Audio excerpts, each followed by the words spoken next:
আমরা আজ মতিঝিল বাণিজ্যিক এলাকাতে উপনীত হয়েছি।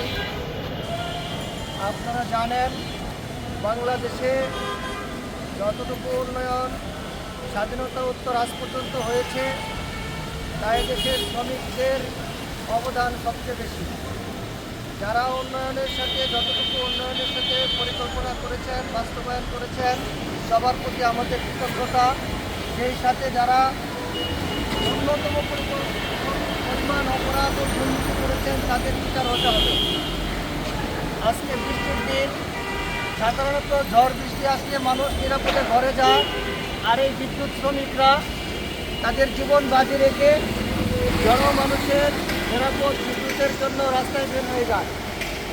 আমরা বাংলাদেশ জাতীয় জনতা পার্টির পক্ষ থেকে বলতে চাই, সরকার রাষ্ট্র সেবা নিয়ে জনগণের কাছে পৌঁছে যাবে।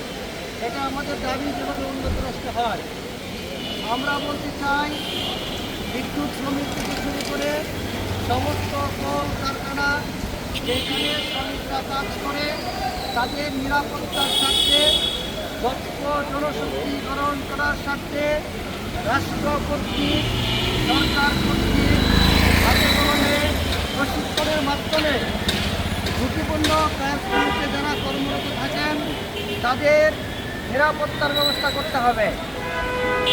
আজকে এই মতিঝিল অঞ্চলে ওভারহেড লাইনগুলোকে খুলে নিয়ে ডিপিডিসি কর্তৃপক্ষ আন্ডারগ্রাউন্ড নেটওয়ার্কের জন্য যারা পরিকল্পনা করেছেন, বাস্তবায়ন করেছেন, আজকে তার দৃশ্যমান ওভারহেড লাইনগুলো এখন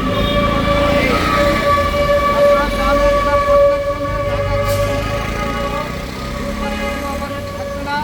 গাবতলী থেকে ঢাকা ইউনিভার্সিটি পর্যন্ত কোনো ওভারহেড থাকবে না।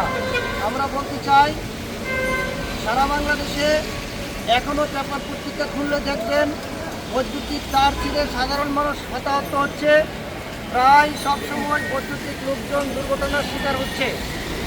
আন্তর্জাতিক মানের গবেষণামূলক প্রশিক্ষণের মাধ্যমে সকল শ্রমিক, বিশেষ করে কল কারখানা, ঝুঁকিপূর্ণ এবং বিদ্যুৎ শ্রমিকদের প্রশিক্ষণের মাধ্যমে উন্নতি করতে হবে।